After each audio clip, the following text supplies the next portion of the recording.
Hai, perkenalkan nama saya Ajeng Larasati. Pada kesempatan kali ini saya akan menjelaskan materi wawasan Nusantara. Oke, langsung saja. Namun sebelum kita lanjut kepada pengertian apa itu wawasan Nusantara, kita harus mengetahui terlebih dahulu arti dari kata wawasan dan kata Nusantara. Jadi, kata wawasan itu berasal dari bahasa Jawa yang artinya wawas atau mawas, yang memiliki arti melihat atau memandang. Sehingga kata wawasan dapat diartikan sebagai cara melihat atau cara memandang.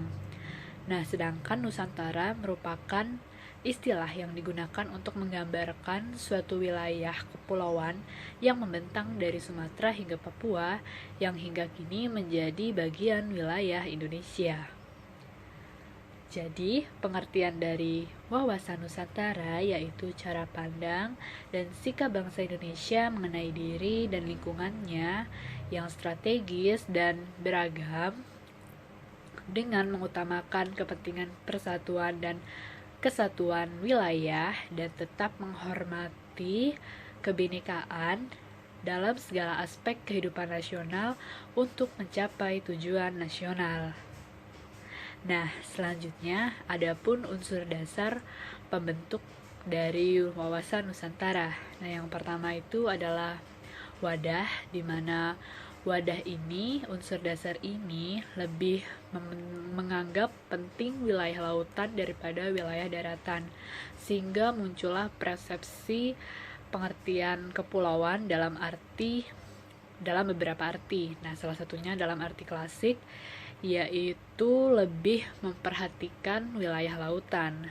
Namun pada arti pengembangan yaitu melindungi pulau-pulau kecil yang ada di Indonesia sehingga tidak terjadi eksploitasi yang secara berlebihan.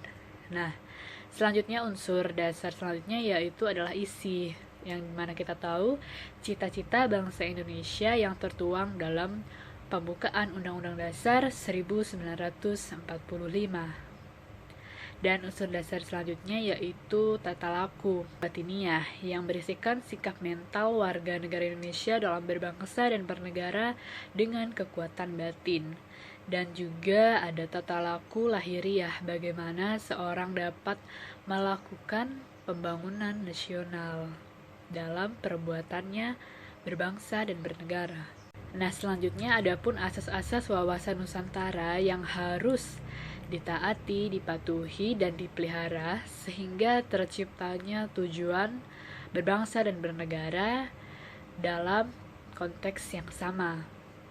Nah, adapun asas-asasnya wawasan Nusantara diantaranya yaitu yang pertama adalah tujuan yang sama, yang kedua adalah keadilan, yang ketiga adalah kejujuran, yang keempat adalah solidaritas, yang kelima adalah kerjasama, dan yang keenam adalah kesetiaan terhadap kesepakatan.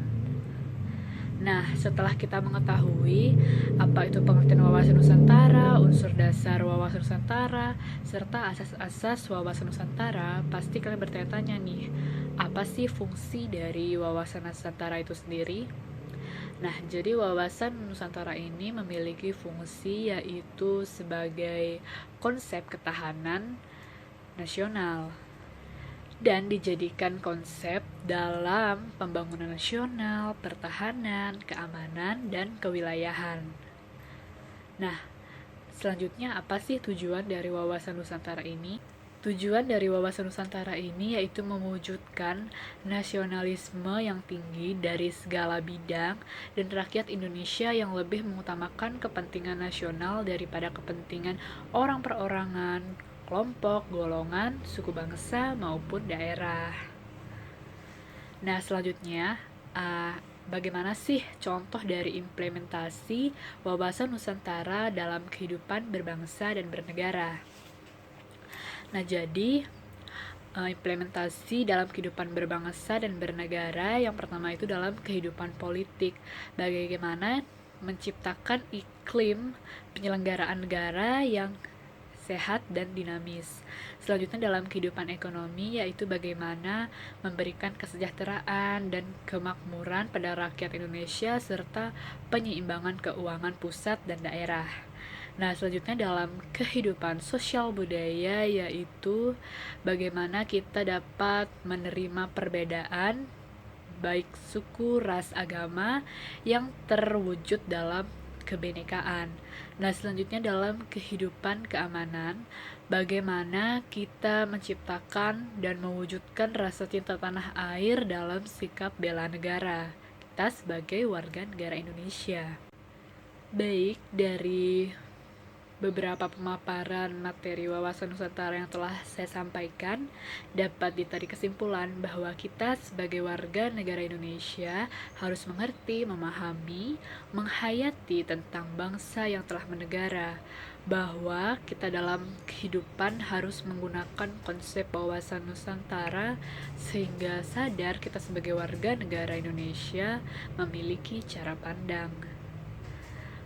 Baik, sekian pemaparan materi mengenai wawasan Nusantara yang dapat saya sampaikan. Mohon maaf bila ada kesalahan maupun kekurangan dalam penyampaian.